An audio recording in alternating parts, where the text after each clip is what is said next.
In this video, we will discuss an example class of very common entanglement distillation protocols which operate on two entangled copies and aim at extracting a single more entangled copy.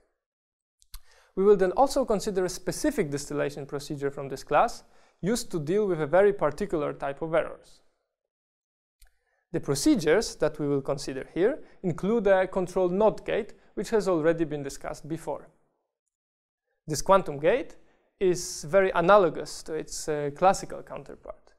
In the classical scenario, depending on the value of the first bit, the second bit is flipped or not.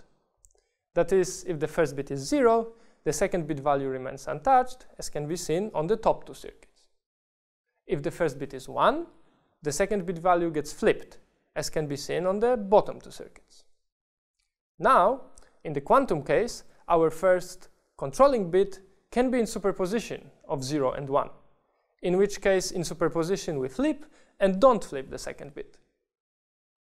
This effectively allows us to correlate the two qubits, which in other words transfers certain information about the first qubit to the second one.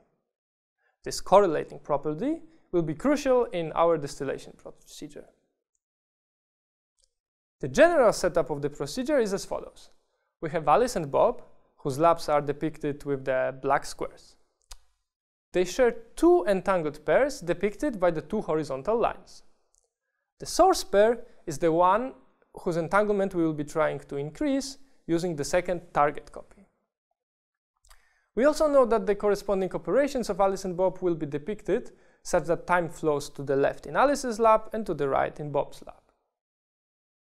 In the first step, both Alice and Bob perform local CNOT gates, as shown on the slide. These CNOTs effectively correlate the two copies.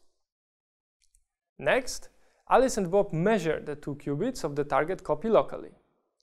Because the target and the source copy were correlated, by collapsing the correlations of the target copy, they effectively project the source copy in different states, depending on the outcomes of their measurements. Finally, they use a classical communication channel to compare these classical outcomes. For outcome configuration in which the source pair becomes projected into a more entangled state, the source pair is kept. It is discarded if the configuration of outcomes of Alice and Bob doesn't match the success condition, as in that case the measurements have actually decreased the entanglement in the source pair. Let us now consider a very specific distillation example for a very specific type of noise in the system. In particular, let us assume that Alice and Bob want to generate the state phi plus, as shown on the slide. Unfortunately, from time to time an error occurs, in which case Alice and Bob unknowingly share the state psi, which is an unentangled product state that is orthogonal to the desired maximally entangled state phi plus. Let us now go through the distillation procedure on the two copies of such a state as described before. Let us firstly consider the case in which both copies of the state are actually the desired phi plus state. Then, Alice and Bob apply locally their CNOT gates so that the CNOTs are performed from qubit A1 to A2 and from B1 to B2. You can check yourself that in this case the total state remains unaffected. Let us now look at the case where the second target copy has an error. In this case, the CNOTs transform the two copies as shown.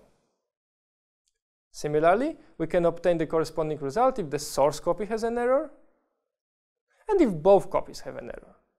You can now pause the video to verify these calculations. The final part of the distillation is the measurement of the target qubits A2 and B2. Let us look here for which cases the qubits A2 and B2 can both give Alice and Bob outcome 1. In the first case, Alice and Bob apply their measurement to the state phi plus. Hence, with probability 50%, they measure the desired 1, 1, and with 50% probability, they measure 0, 0. In the second case, it is never possible to obtain 1, 1, neither in the third nor in the fourth. Hence, if Alice and Bob keep the source state on registers A1, B1 only if the target copy was measured to be 1, 1, they are guaranteed to extract the perfect maximally entangled state. Of course, we see that there are plenty of possibilities to obtain different outcomes on the target copies. All those non-1-1 cases we classify as failure, and in those cases both copies will be discarded. This was an example scenario in which with finite probability a perfect maximally entangled state could be extracted just from 2 copies of the noisy state. In most cases, however, the noise that arises in the experiment cannot be completely eliminated when performing distillation only on 2 input copies.